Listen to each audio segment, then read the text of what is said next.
Yeah, yeah, I could relate. I can relate. So yeah, man, sports is definitely you like sports is definitely a big part of your life.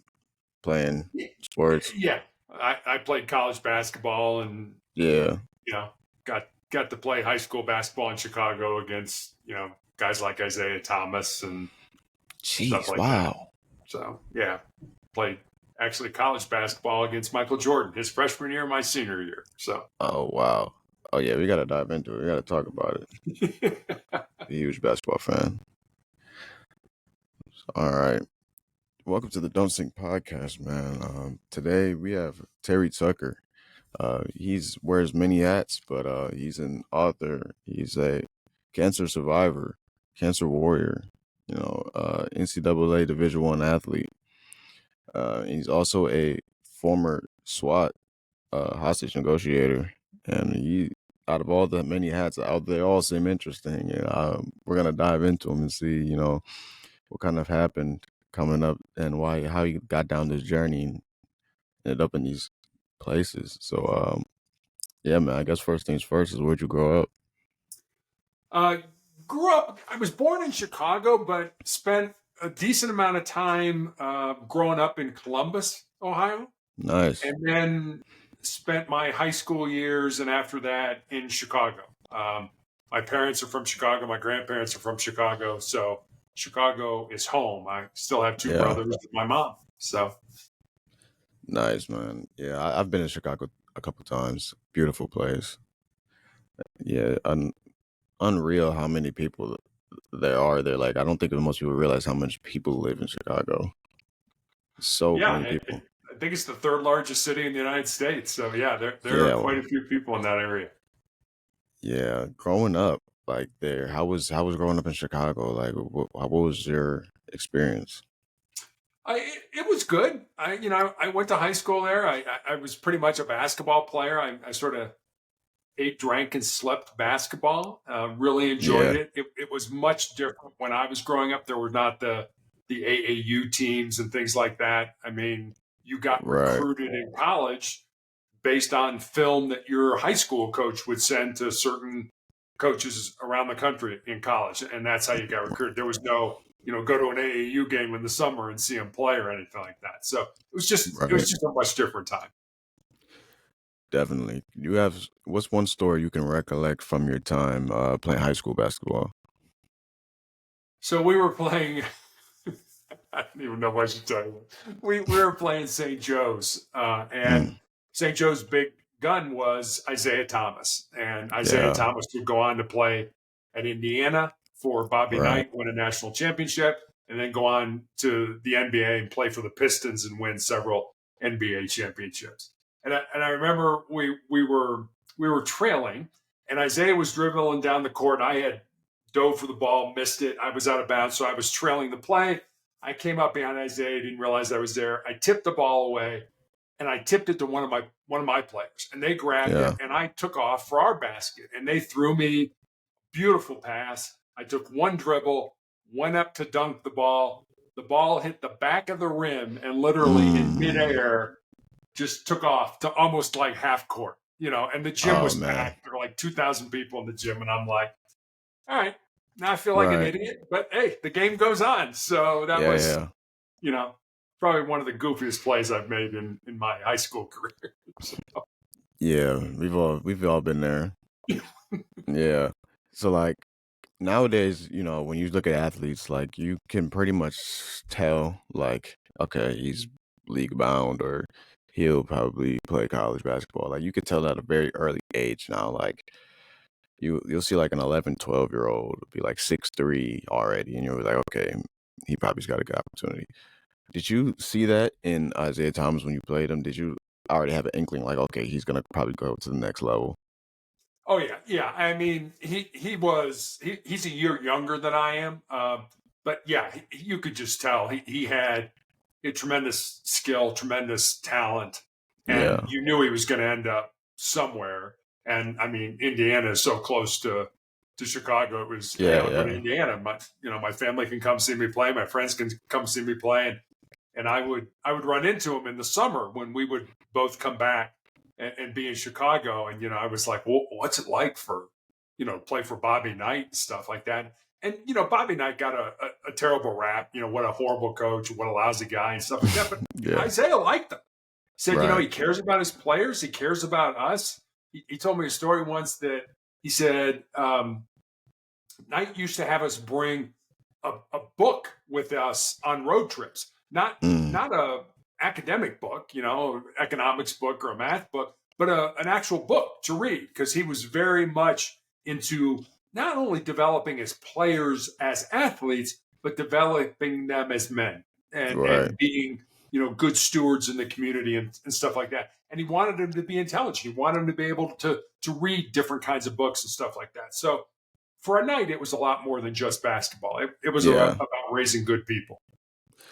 Definitely. Those are important lessons to teach your players, because they're only there for a small part of the time in their life, a very formative time of their life.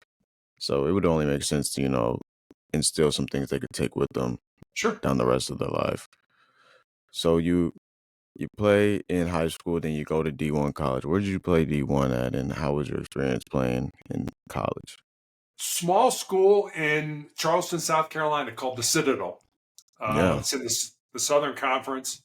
When I was there, the conference was different. Marshall was in our conference. Davidson was in our conference. Furman, Western Carolina, those kind of schools. It was a tremendous experience. I was very lucky to play anywhere in college. I had 3 knee surgeries in high school. And so my first 2 knee surgeries were pre-arthroscopic. So, I have the large zipper scar on the outside of my right knee. And so just going to college to play basketball was anywhere would have been a dream come true, not alone playing Division I. But I ended up, it was, and you didn't know this at the time, just like you didn't know Isaiah Thomas was going to be the NBA Hall of Famer that he is right now. In high school, I was recruited by Coach K, by Mike Krzyzewski, who was at Army, who was at West Point at the time. And he came to our house. He sat in our living room, talked to my parents, my high school coach, and me, and gave me an opportunity. And I just didn't think my knee would hold up to that. But you didn't know he was Coach K at that time. He was just starting out in his career as a coach, and now, probably one of the greatest of all times, if not the greatest. So just great opportunity. I loved the Citadel.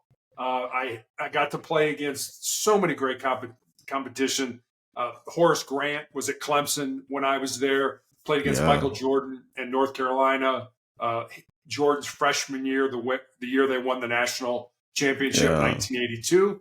And then the following night, we played North Carolina State. So Jim Valvano, Jimmy V, and his team, who the following year, 1983, won the national championship. So in one weekend, without knowing it, we got to play against 2 national championship teams.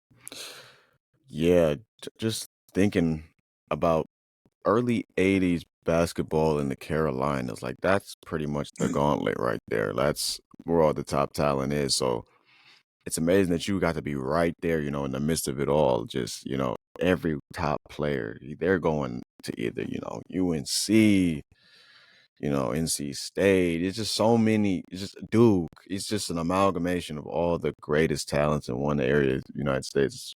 It must have been an amazing time to be there. It really was. It was a great time. I'll give you a funny story. So my youngest brother is a basketball coach in Chicago. Actually, last year got inducted into the Illinois High School Hall of Fame. Nice. Winning a number of games. He's won over 500 high school basketball games. Wow. But when he was at Loyola Academy coaching in Chicago, he coached Michael Jordan's 2 sons. And he tells the story. He said, one day I'm at practice, and it's toward the end of practice, and I'm teaching the players a drill. And I look up, and nobody's paying attention to me. So I look where the players are looking, which was over at the door, and Jordan had come into the gym as a dad. I'm here to pick up my kids after practice and take them home.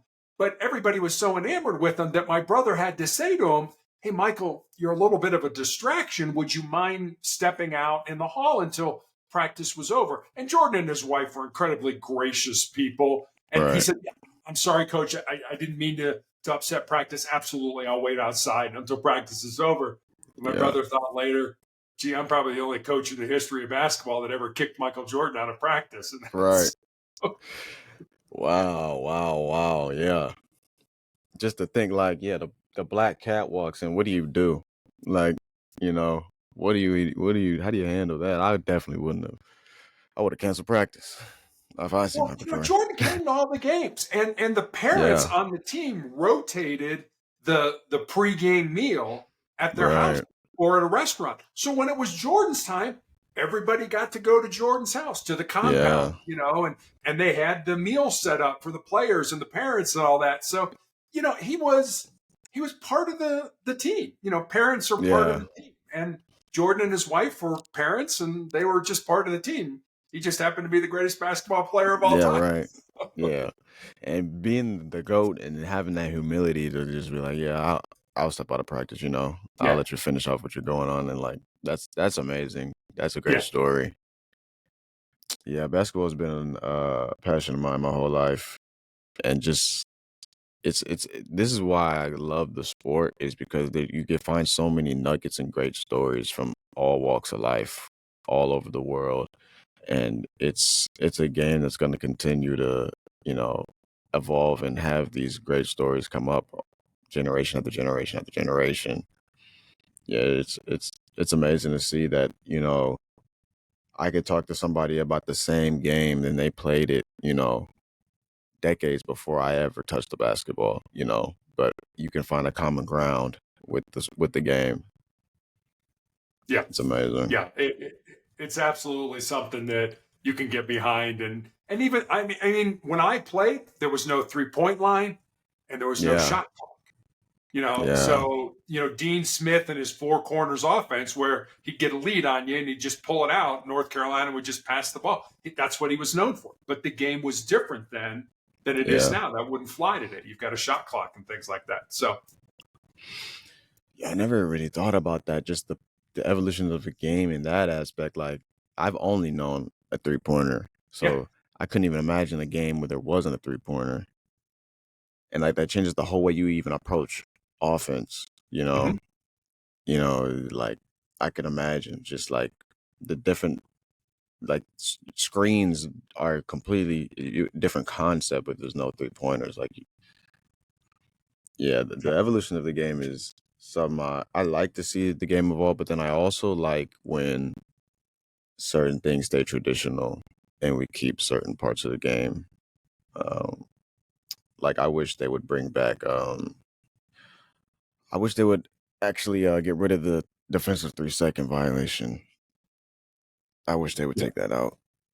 You know, that's something I feel like is kind of like just new era and soft, but it's my opinion. Yeah, it's I coached girls high school basketball, and when I coached, I liked it better because it was a more pure form of the game. Girls were Yeah, running plays, girls were setting good screens, boxing out, playing good defense, and things like that. That yeah, now yeah, it's just grab the ball, get it out, get your 3-point shot up, get back on defense. It's the game is faster, the game is more interesting, but it's not, the fundamentals are not so. And especially, I remember hearing Gino Auriemma, who's the women's basketball coach at UConn, University of Connecticut. He was talking about how he coached some guys on an AAU team. And he said it was interesting to compare the United States AAU program versus the European AAU program, because he said in the United States, we'll practice once during the week and then we'll play 6 games on the weekend, Saturday and Sunday. He yeah. said, whereas in Europe, they'll practice 6 days a week and play one game on the weekends. So they develop the fundamentals. They develop the skills that they need to be good athletes in the NBA. And look at all these players in the NBA that are from Europe that are, I mean, Yeah, I live in Denver now. We've got, the Joker, yeah, 2-time MVP, could have been a 3-time MVP. I mean, yeah. he's just fundamentally sound. Yeah, I think Nikola Jokic is arguably the best player in the league right now. He's ridiculous, and I just love the Eastern European style of basketball. It's so fundamentally based. It's so like it's such a grassroots version of the sport. You know, it's you get the physicality, but then you also get the all around game. They don't cheat the game in any No. way. I love that. But like my favorite player is Luka Doncic, Yeah. and he's like to me like the definition of just like an all around basketball player. Literally does everything out there: passes, rebounds, set screens, plays off ball, whatever you need. He's signing up for it. And that to me is what I want the game to kind of bring back is Yeah. that, the game, like, it's a game that requires strategy and Yep. thinking, counters for counters. And if everyone's just kind of like trying to get to the 3-point line as fast as possible, like it Yeah. takes away kind of the thinking and the nuance of the game that can make it really a complex sport. Well, you look at this year's NBA game. What was the final score? 211 to Right. 186 or something like that. It was like really, obviously, no defense played in that game. Yeah. Yeah. But I think if you give the I think if you give the defensive player more leg room, you'll start to see more defense being played. I think the offensive player has so much power over the defensive player in today's game that is like it's kind of you're reluctant to even try to play defense. Everything could be considered a foul. We have Right. flopping, you know, there's only like maybe like 10 guys in the league that'll actually take a charge. Right. Like no one's trying to take a charge anymore. You get hurt. You don't want to get. It's like, Yeah. Yeah. And me playing basketball, that was always like one of my favorite things to do. I love setting charges because one, I was a really skinny guy. So like you didn't have to hit me that hard for me to go flying back. And I knew how to like just stop myself on a dime and stop moving and right in front of somebody. And that's such a like that just the charge and stuff and like other things like hand checking, they gave the defensive player kind of like a ground to stand on. And I feel like that's kind of been taken away. And now that's why we have this fast paced game because the offensive players like, what you gonna do? And then there's so much skill. It's like yeah, there is. Yeah. on top of the rules. So it's like, yeah, it's a daunting task to try to stop anyone from scoring 30 in today's game. Well, my brother and my middle brother was an NCAA Division II All American 2 years in a row and was drafted by the Mm, Cavaliers back in wow. 1983. And he and I Nice. talk about if we knew or if we had the access to the knowledge and the training and the nutrition and all that, 40 Yeah. years ago, how much better athletes we would have been as Yeah. like you say today. I mean, everybody today is cut. Everybody today is ripped. Yeah. They eat right. They have downtime. They get massages. They dry needle. They acupuncture. They do all these things to help their body recover. Yeah. We didn't have any of that stuff. It's like we're Right. like in a whirlpool. I mean, Yeah, right. No, that's a fact. The game is we're so much more health conscious today and the way we approach preparation and practice and recovery. But also, I do think there is it's kind of a double edged sword because back in the time you played, there was less injuries. People weren't falling down left and right like they are now. Like now, you got players falling down like flies. Like I, it's we never weird. had ACL tears. When I Yeah. was playing basketball, it was like ACL. What is that? I've never heard of that. Right. Right. It's like now everybody and their brothers tearing an ACL and stuff. Yeah.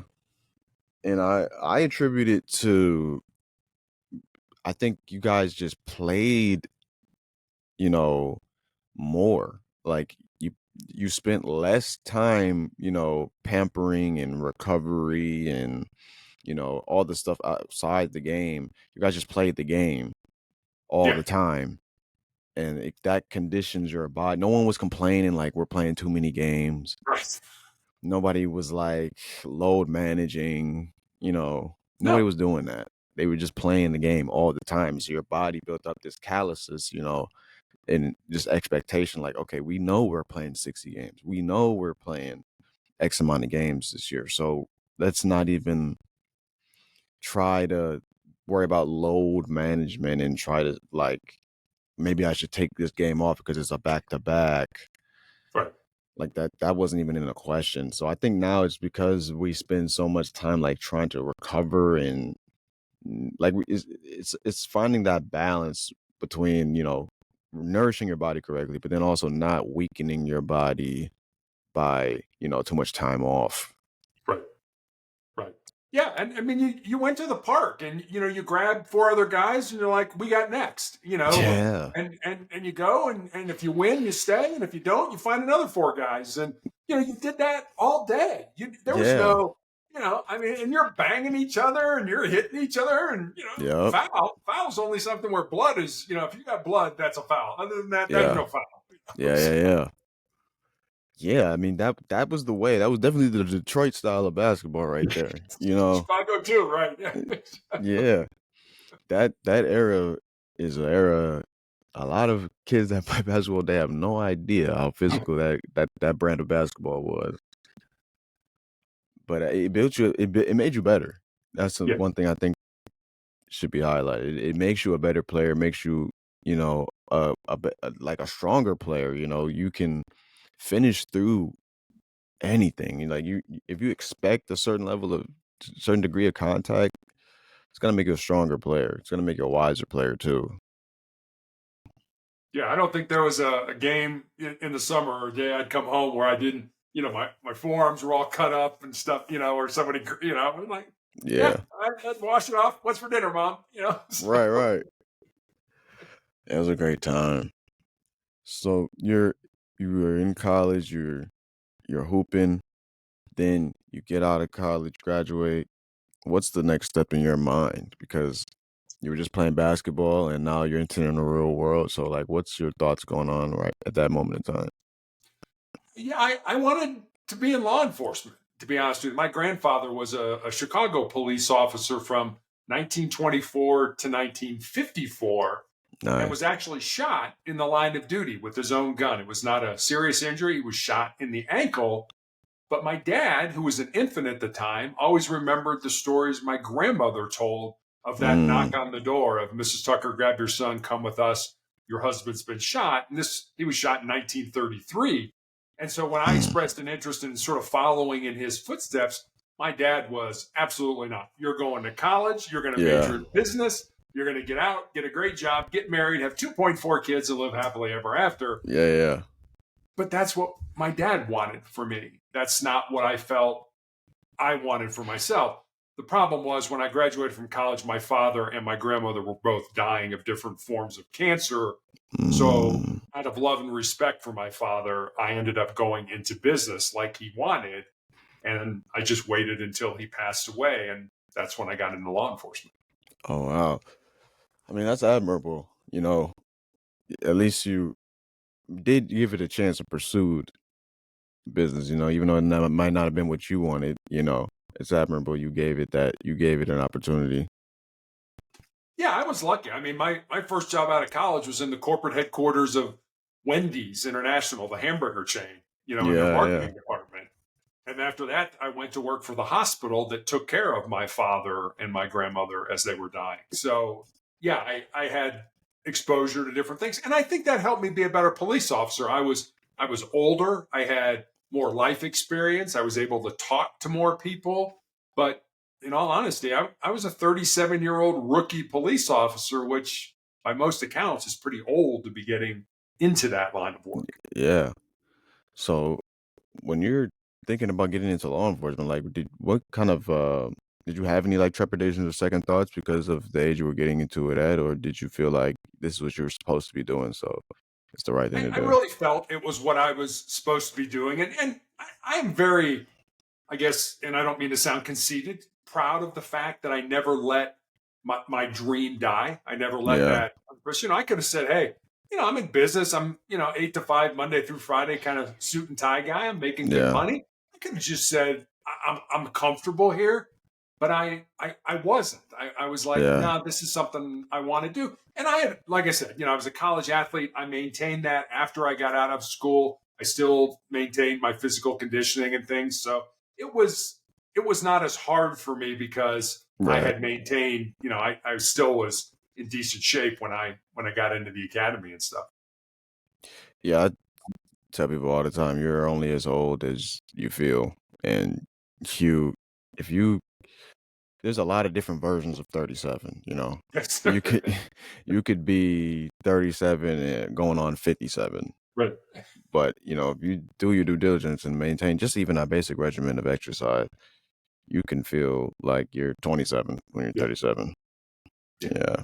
And I did. I didn't, I wasn't aches and pains and all that stuff. I'm like, yeah, I still feel pretty good. So I think I can do Yeah. this. So you get into law enforcement and you're following your dream. Um, so when you first get assigned, like what's your impression where you're like, this is what I knew this was what I was supposed to be doing, or were some things that surprised you about it?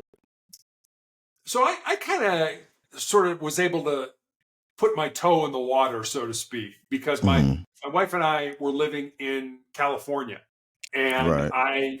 I got a circular came in the mail for Santa Barbara City College, and there was a class in there, and no, I never looked at this stuff. I mean, it was Yeah. always, I was like, You're right. no, and but there was I was paging through it at lunch one day, and there was a class you could take that if you completed it, you could apply to be a reserve police officer at any agency in the state of California. Okay. And so I said to my wife at dinner that night, I'm like, hey, what do you think? Would you support me in this? Would you take?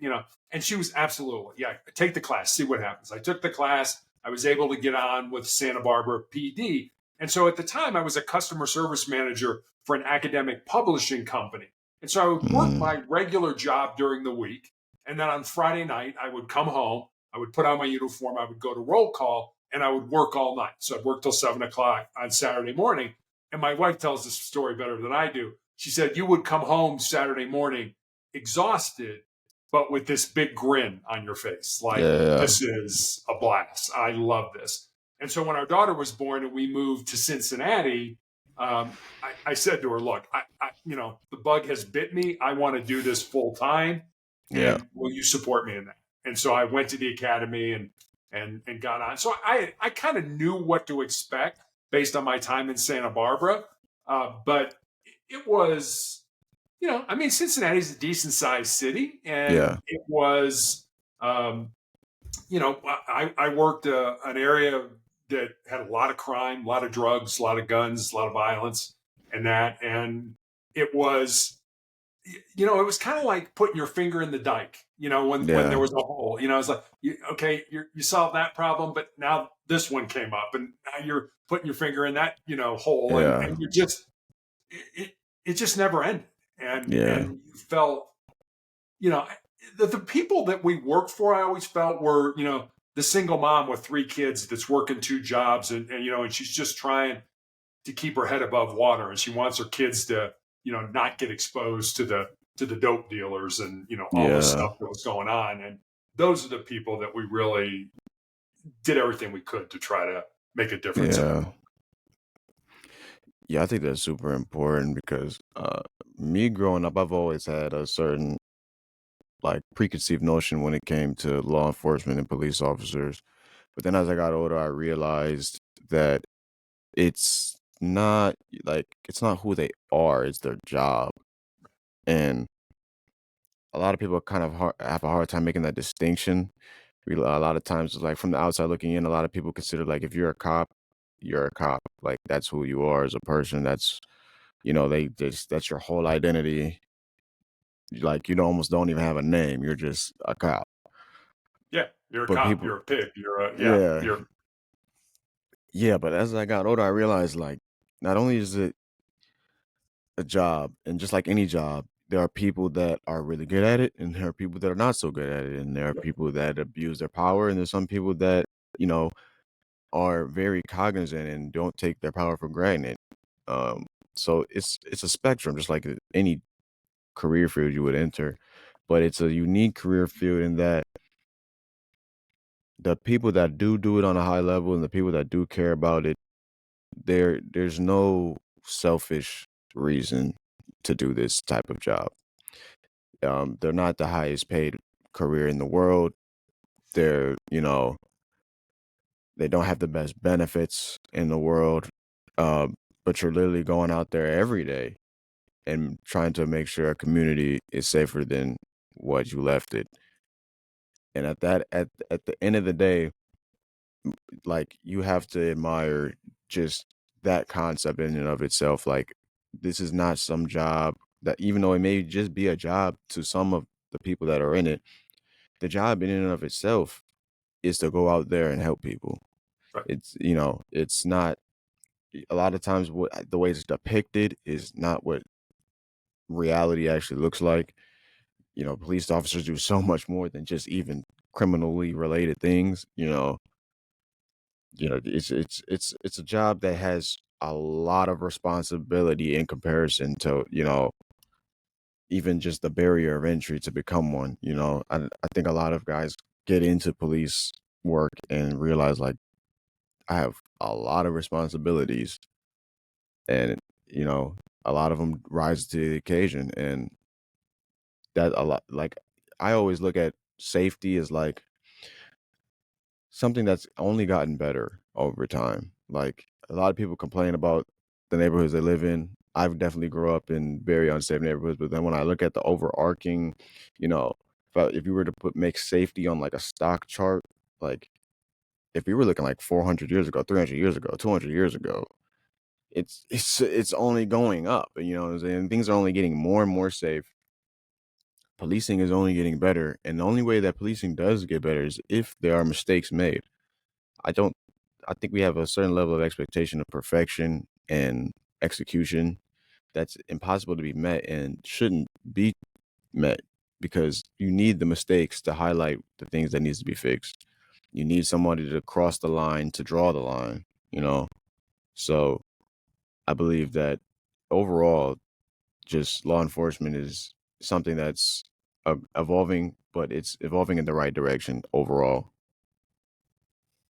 I like to think so, and I think to pick up on what you said, I think it's important to involve the community. Yeah. They're just, I don't care how many cops you have, it'll never be enough. You have to involve the community. You have to listen to what they're saying, what they want. And I remember when I was a sergeant, I got a complaint. I had communications get me on the radio. So this woman wants to complain about two of your officers. I'm like, okay. So I called her and I'm like, man, what's the problem?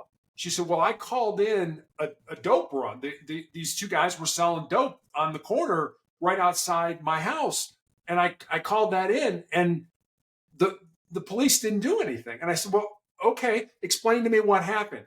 Well, the police just showed up and they kind of slowed down and drove around, but they didn't do anything.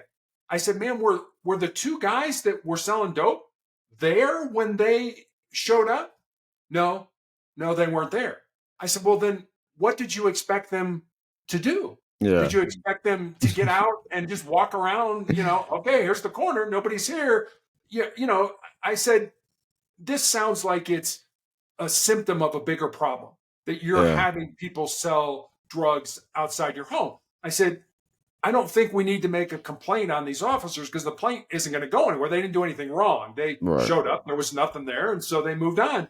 I said, but I used to be in the drug unit. I said, let me take your information and I'll pass this on to the drug unit, and maybe they can do surveillance and see these guys and actually get out on them and things like that. Oh yeah, that would help. So it's a matter of interacting with the community. It's not, I'm going to Yeah. call and make a complaint on officers. No, what you really want to do is somebody to solve the problem of people selling drugs outside your house. That's where the real problem is. And so Yeah. you got to talk to people. Yeah, I love that point. It's definitely got to be more of a collaborative effort on every front. I think, like, we have, like, for instance, there's this app that my parents use. It's called, like, Neighborhood. Okay. It's like an app where, like, everybody that lives in your direct community, like within like a mile or mile and a half radius, talks to each other about like what they see, things they Mhm. hear, things of that nature. Just like a basically a discussion board to talk about anything that you've seen in your neighborhood that concerns you. And it just bothers me because it's like, that's such a great idea. Why wouldn't they include law enforcement in that? Yeah, Like, why would that not be like an all-inclusive platform where there's law enforcement officer making posts and discussion threads too, interacting with the community? Like, we should know every cop by name. We should know who they are, what they look like, like what their badge number is, what like it shouldn't be something to like it shouldn't be on a basis of like collateral information like, oh, well, I know his badge number, so if he does something wrong, I can tell on him. Like, it should be something like, well, I know who Terry is. He lives here. I know if he sees something, he's gonna put it on the discussion board and let everybody know, and I can trust his word. right, It should be, way more collaborative and way more like cohesive. To me, that's what makes a community. If the people that are protecting the community aren't in communication with the community, right. that creates a rift off the rip. Like, that's not a good place you want to start. So I like how you highlighted that communication is vital. That open line of just not feeling like the law enforcement is just this entity, this abstract thing that you call, this 3-digit number you call when something goes wrong. Like, it shouldn't be looked at like that. It should be more transparent of a relationship. Like, who your law enforcement officers are, they know who you are. And then you kind of see that in like smaller towns, smaller communities, but we have to find a way to kind of like replicate that in our larger cities. Yeah, we do, because you can't arrest your way out of crime or poverty or Yeah, things like that. It's not, just lock everybody up. That's not a solution. right. That's, but that's what everybody thinks. I'll just call the police and they'll arrest the person. I mean, as much as you like to think that's what we like to do, there's paperwork involved in that. I mean, if I can solve a situation without taking someone to jail, I would much rather do that. And so would the person that, we're having the issue with. Yeah, Can we work this out? Can we talk to each other? Yes, there are laws in place, but I have the discretion of whether or not to enforce those laws. right, And if I don't think it does you any good to lock you up, then it doesn't do you any good to lock you up. And right. I mean, my partner and I ran a beat for 4.5 years. I mean, we knew everybody. We knew the Yeah, dope boys. We knew where the baby mamas lived. We knew, yeah. where this mom is a single parent, but she works nights. So, Hmm. sit outside her house when you're writing a report or something, just so the kids know, hey, the police are here. It's okay. You're safe, and things like Yeah, that. Just ways to help people. And I'll give you an interesting story, I'll give you the story first, and then if you want to take it somewhere, we can. yeah. There was a guy on our beat.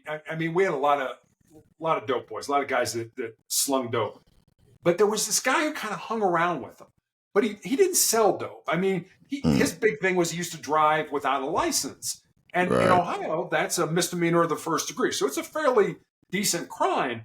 And my partner and I came up with this plan for this guy. So one night we pull up on the dope boys, and this guy's with them, and we handcuff him, we put him in the back of our car, and we take him up behind the tennis courts at the high school, and we work nights, so this is probably 2-3 o'clock in the morning, and we pulled him Mm, out. And I'm sure he was like, "What the heck? What's going on here?" We unhandcuff him. It's like, "All right, here's the deal. You need $500 to reinstate your driver's license with the state of Ohio. My partner and I are willing to pay that so that you can have a valid driver's license.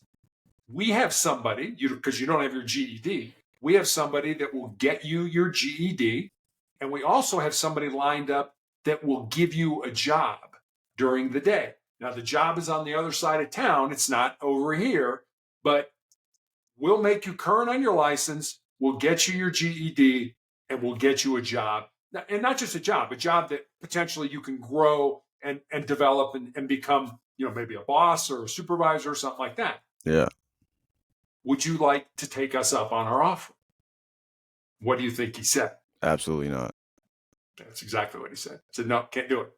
Can't do it. I was raised in this neighborhood.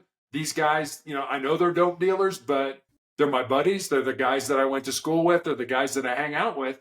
And we told him, it's like, if you keep hanging out with these guys, you're going to end up doing something goofy.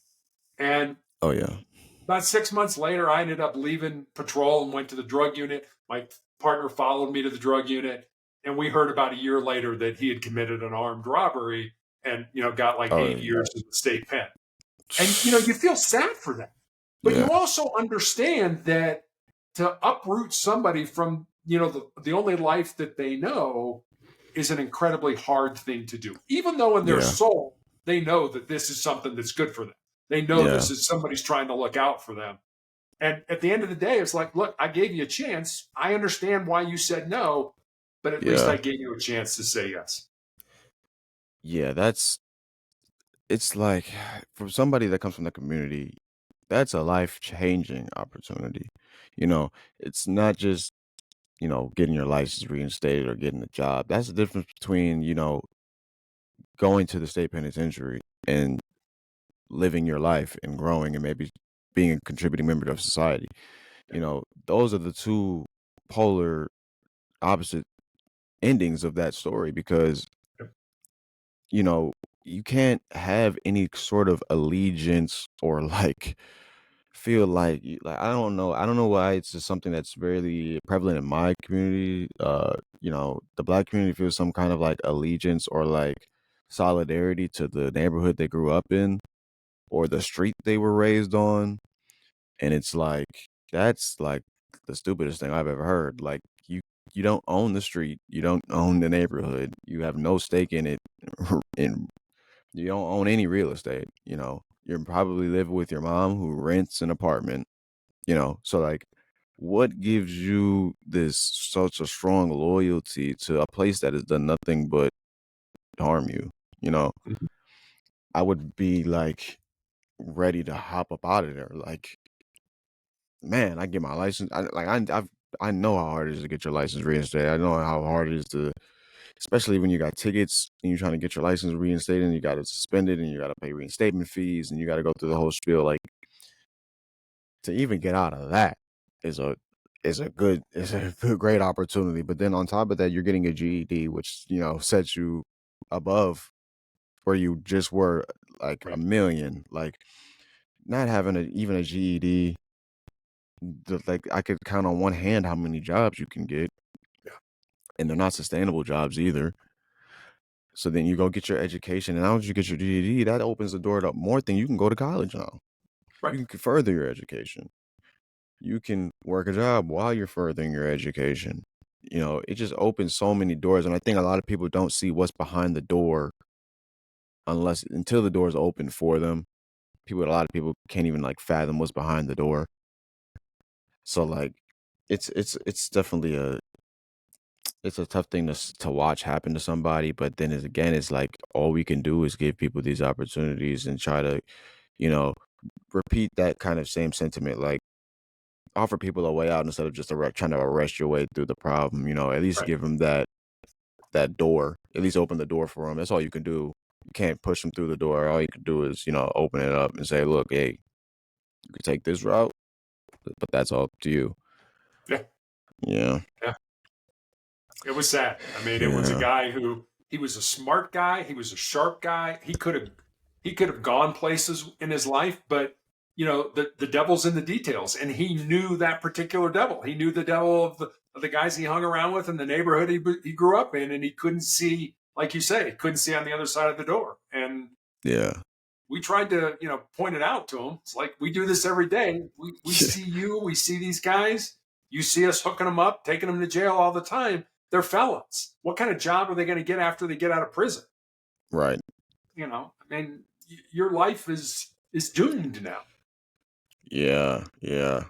It's people got to realize how like you're not the only one who's had these been at this crossroads Right. and listen to somebody who's seen multiple people make the wrong choice at the crossroads. You should heed their advice. Yeah. Yeah. That's a tough reality. But you're in law enforcement, you're working your way through, you become you leave the patrol, you get into the drug force. So after that, how did you navigate from that into the SWAT team hostage negotiator position? So for those of your audience who don't understand how a SWAT team is really deployed, there's usually two groups. There's a tactical team. Those are the men and women with all the toys, as we used to say, the Yeah, different guns, the what they call the bear, which was an armored car, the tear gas, all that stuff.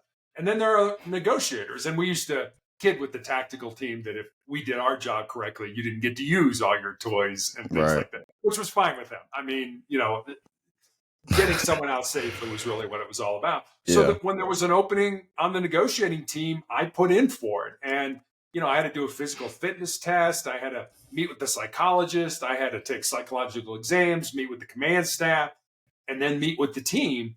And it yeah, was an yeah. all or nothing. It was if one person on the team said, I've worked with Terry before and he's hard to work with or we don't get along, then you didn't get on. And so Right. got lucky and everybody on the team gave me the thumbs up, and that started my 4.5 year career as a hostage negotiator. That's like on paper, that sounds like one of the most high stress jobs you could have. Like I could just imagine, like just from the level of stakes involved in certain situations, what gave you the kind of the confidence to say this sounds like something I could do?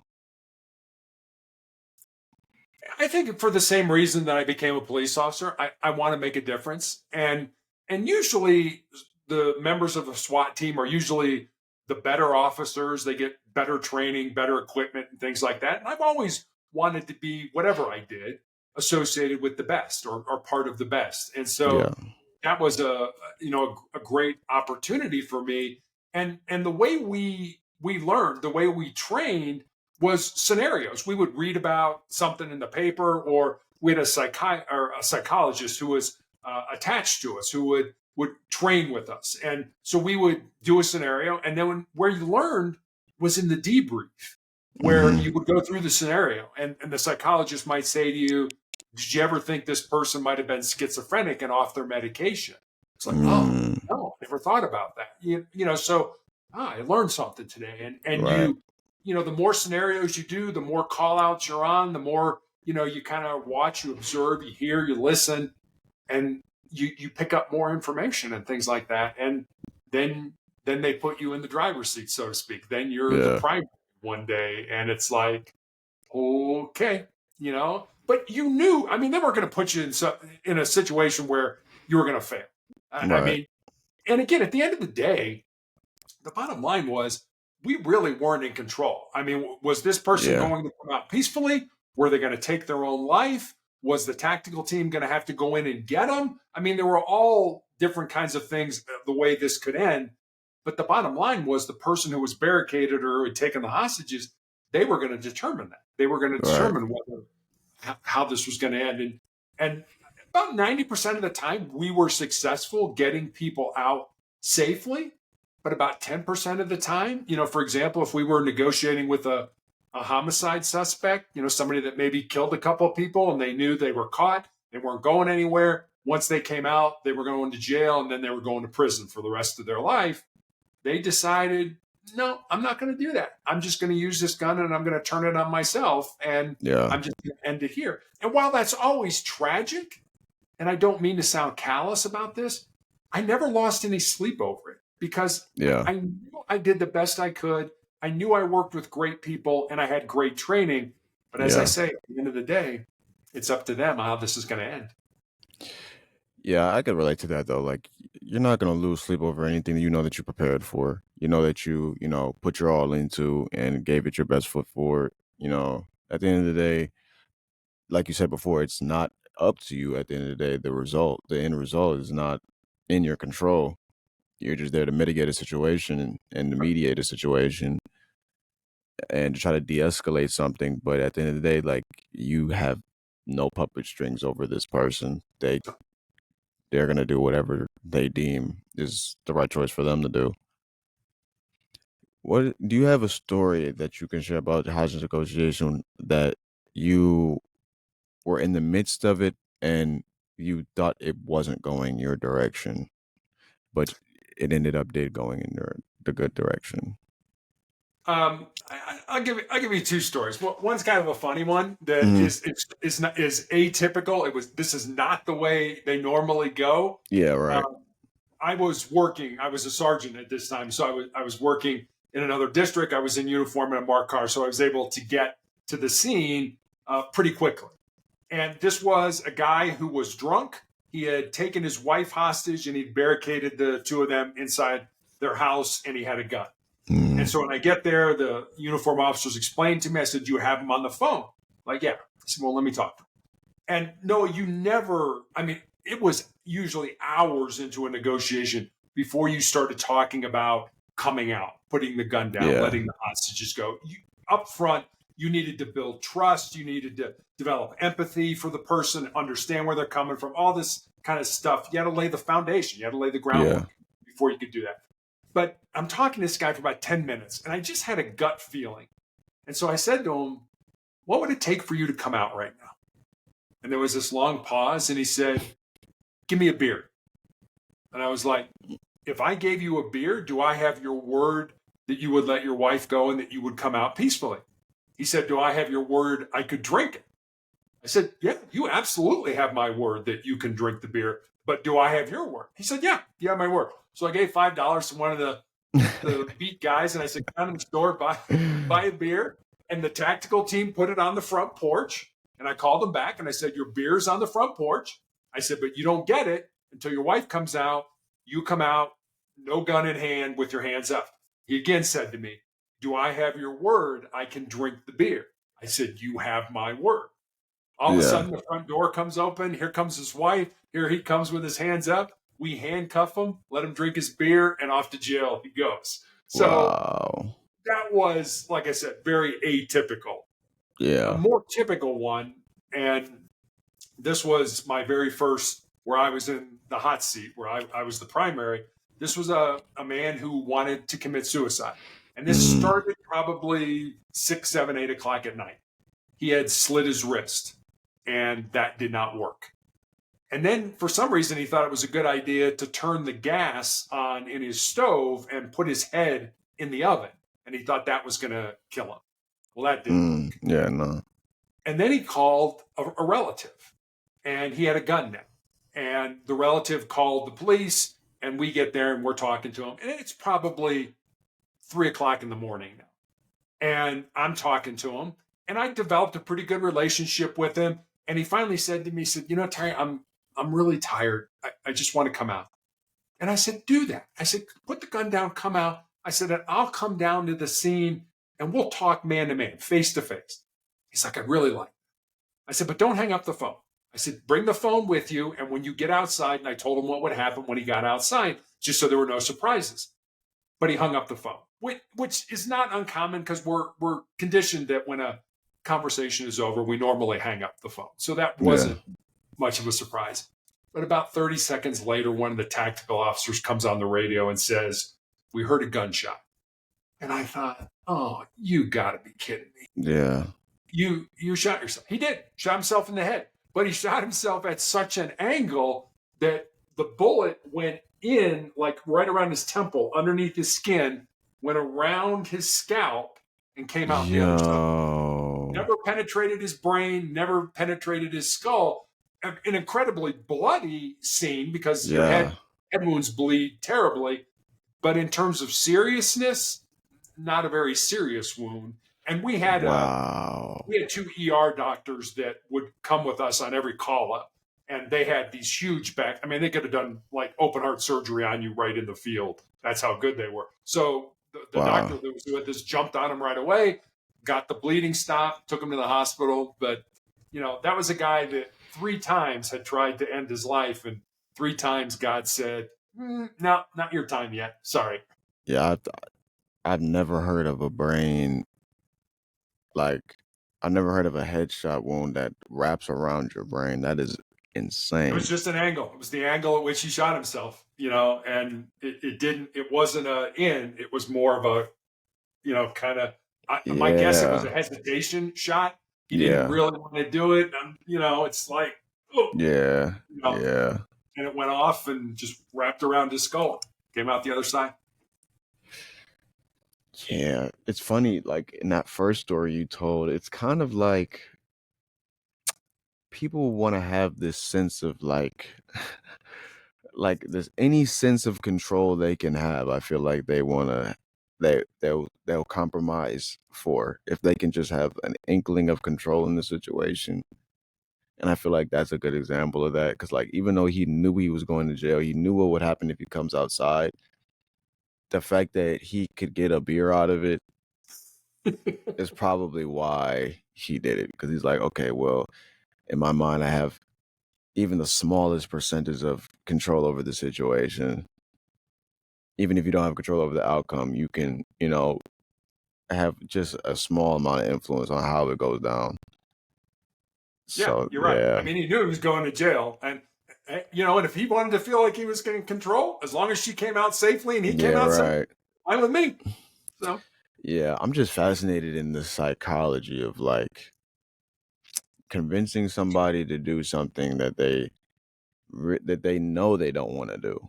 Like come outside in a hostile situation. Like I know you said you set down the groundwork, you built that trust and that foundation, but how do you convince them to do something where they know it's not going to benefit them in any scenario? I think what you do, and if you think about this, this is true in any relationship that you have, whether Mm-hmm. it's a parent-child, whether it's husband-wife, whether it's boss-subordinate, whether it's your friends.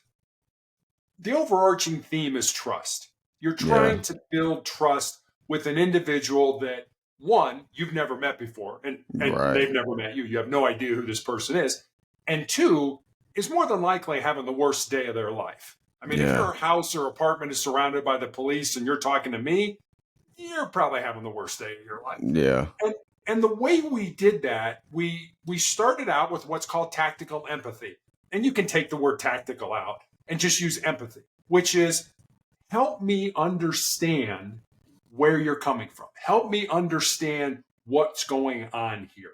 Not necessarily agree with it. Like I said, if Right. we're talking to a homicide suspect, I'm not going to say, yeah, that was absolutely, you should have killed those two people. I'm not going to Right. say something like that, but I am going to say, help me, explain to me, help me out. Because Mm-hmm. empathy builds trust, and trust gets you to a point where you can change behavior. The other thing Yeah. I'll say about it is think about what we did kind of as a teeter totter or a seesaw that we all played on at the park. When we started negotiating with somebody, their emotional brain was way up in the air and Mm-hmm. their rational brain was way down on the ground. And by asking open ended questions, we always asked how and what questions. We stayed away from why questions because why sounds accusatory.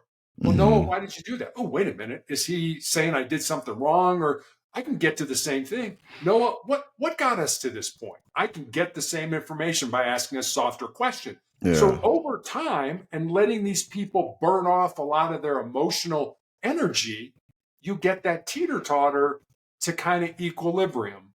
Mm-hmm. And then by, again, more open ended questions, more mirroring, you know, parroting back to them what they said, identifying the emotions, getting down in the weeds with them, with their emotions, you get to the point where their rational brain is in the air and their emotional brain is down on the ground because we all make better decisions for ourselves with our rational brain Right. as opposed to our emotional brain. So, kind of in a Yeah. nutshell, that's how Yeah, we that do makes it. sense. Yeah, that makes sense.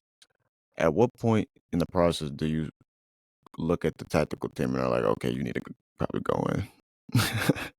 Yeah, that's so. As I'm negotiating, um, there's a secondary sitting right next to me and Mm-hmm. listening to everything that's going on, not saying anything, but listening. And then there are people working the crowd because a lot of times, no, we would get there. It's like we have no idea what caused this person to barricade themselves, or Right. or what we have no idea why we're here. And so the people in the crowd would be like, well, what started this? Or what do you know? And so you may be, as the primary, you may get a note from your secondary that says, don't talk about his mother. Because Mm. the tactical or the people out, working the crowd found out he had a big fight with his mother, and that's what got him to this point.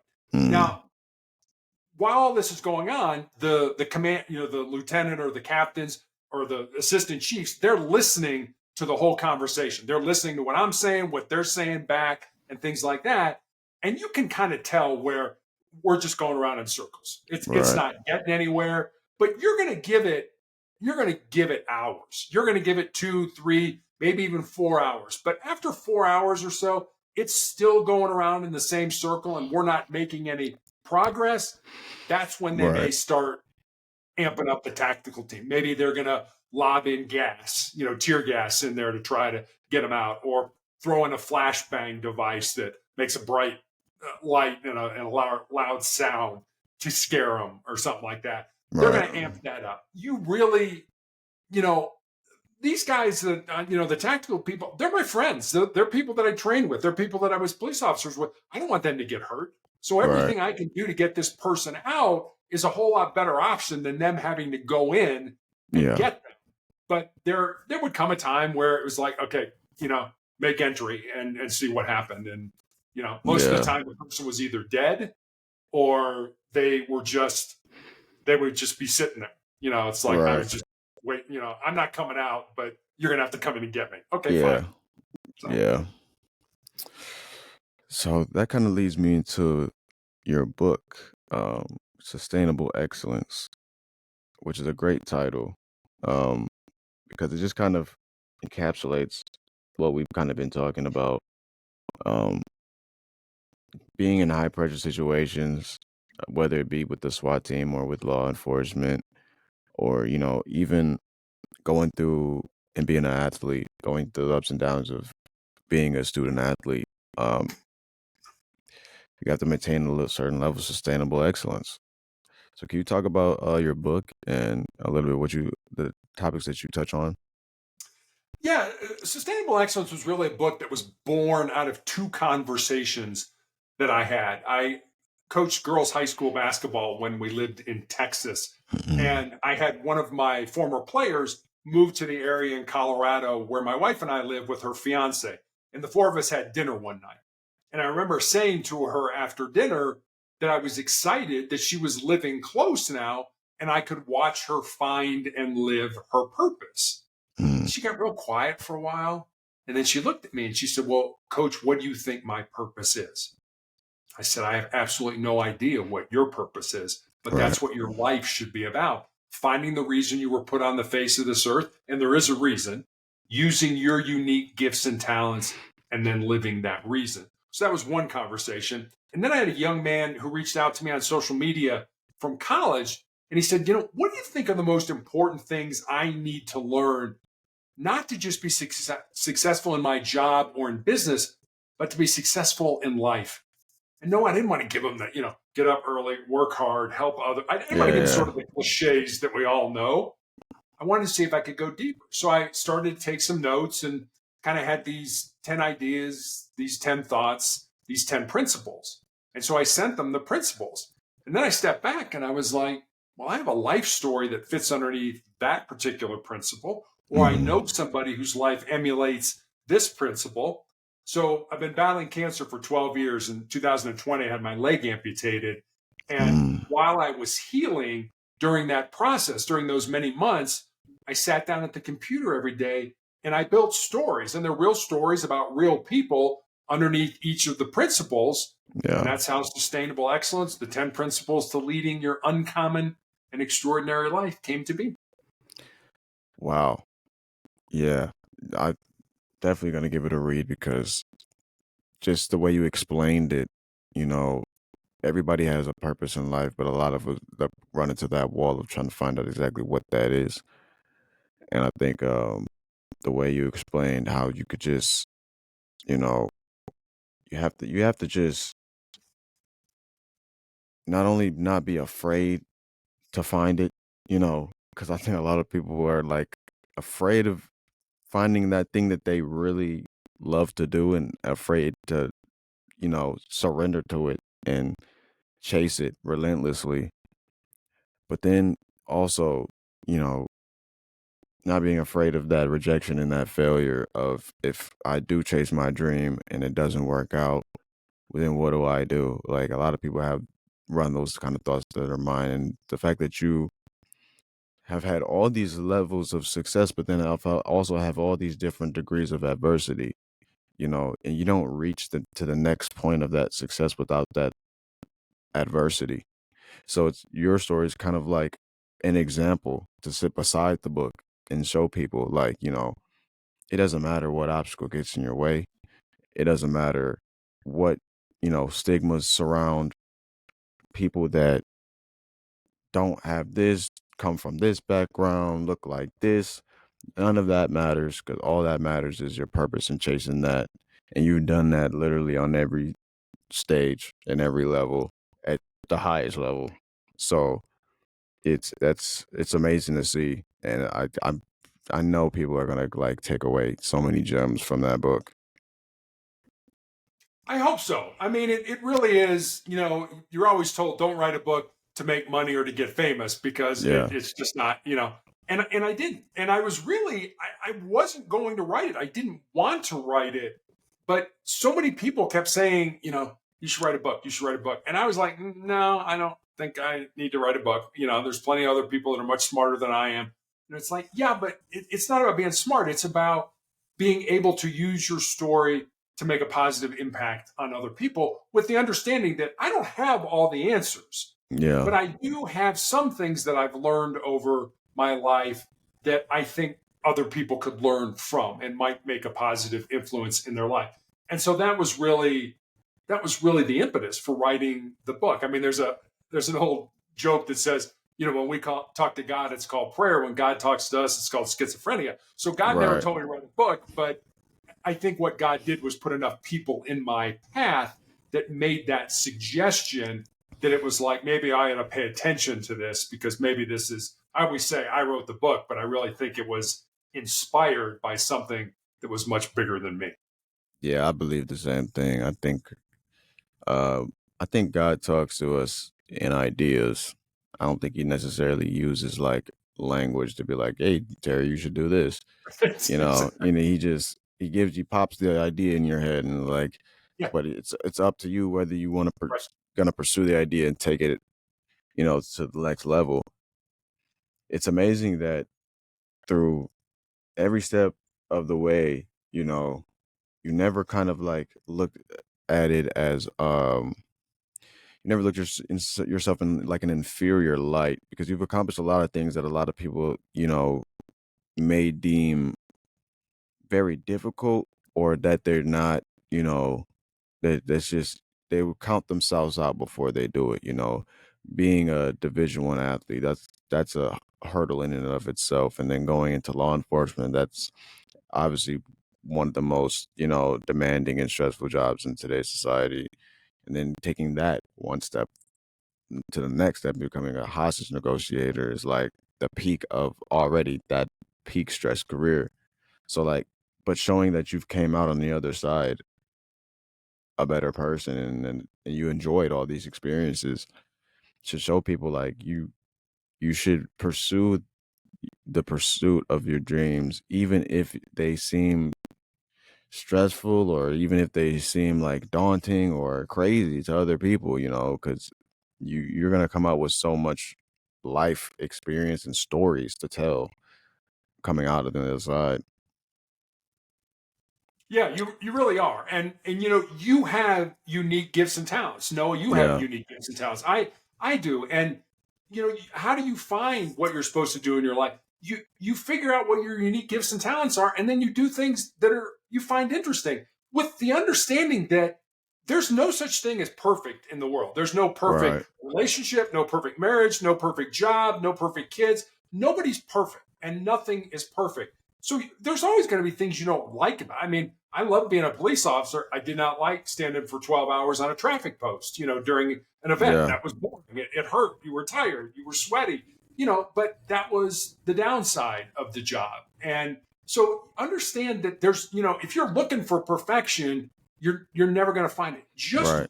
just jump in. Find something you find interesting and do it. And if it's not for you, then find something else, but learn from what you did. I don't care how Hmm. bad the experience is. I don't care how much you say, hey, that's not for me. I don't want to do it. you can still learn from it. You can still develop yourself and say, okay, I learned this. Now my next thing, hey, no, I'm not going to make that mistake again. Or, yeah, you know what? I can apply this because I learned it in my last job. Just keep living your life. I mean, so many people want everything set up perfectly before they Yeah. take the plunge. There's no perfect. It's never going to be perfect.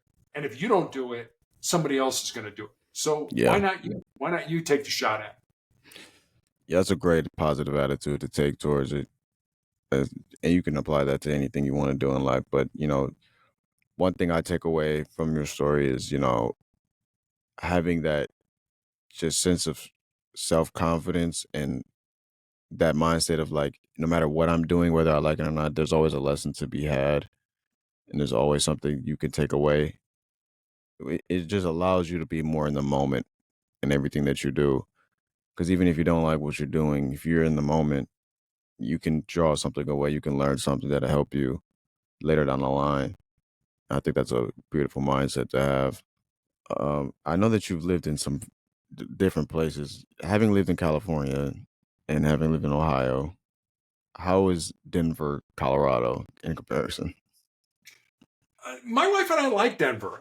We're both kind of Midwesterners, whether it was Columbus or Chicago. My Yeah, wife is from literally Upper Minnesota, yeah, and so winter when winter comes in the Midwest, it comes and it's gray and it's dark and it's cold. And the interesting thing about Denver is we could get it could be gray and ugly, and we could get 25 inches of snow today, and tomorrow it'll be sunny and 50 degrees and a lot of that snow will yeah, melt. So we get the winters, but we just don't get the gloominess. We have a lot of sun during the winters here in Denver. So this, I think, is probably the stopping point for us. I don't think we're gonna. You never know. I mean, but at this yeah, point in time, we're probably not gonna move again because we moved. We lived in Houston. We've lived in Georgia. I went to school in South Carolina. I yeah. mean, we've been all over the Oh place. yeah, oh yeah. No, Colorado is definitely a beautiful place, and it would be a great place to settle down and stick around. I mean, those mountains and I mean, just they got everything over there. I'm not gonna lie. They do. And I think Denver's the fastest growing metropolis in America too. Probably. It's certainly ridiculously expensive to live here. I Oh mean, yeah. we got here before that bubble hit, so Oh it's yeah. like crazy. Yeah, man. Can you talk a little bit about your website, Motivational Check? Yeah, I have a website sort of slash blog called Motivational Check. That's motivationalcheck.com. I have recommendations for books to read, videos to watch. My social media links are there. I put up a thought for the day every day. And with that thought usually comes a question about maybe how you could apply that thought into your life.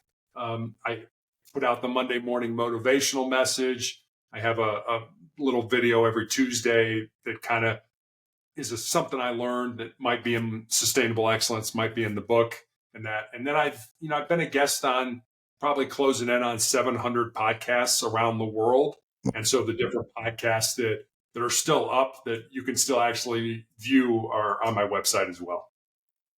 Nice, man. You've been a great guest for me. I've learned so much. We had a great talks, and I wish you the best of luck moving forward. And hopefully, we can have another chat about whatever basketball. Sure. I had a great time speaking to you today. Oh, I enjoyed speaking with you as well, Noah. Thanks for having me on. Definitely, man. You have a great rest of your year as well. You do the same. I'm talking about genuine peace, the kind of peace that makes life on earth worth living. Bottom line, there were no weapons of mass destruction. Totally unjustified and brutal invasion of Iraq. Of Ukraine. A new world order. A new world order can emerge. A new era. No, don't stop. I got more info. Hillary, our demons. Really, peace in our time. Most people just don't want to run for vote. Peace in all time.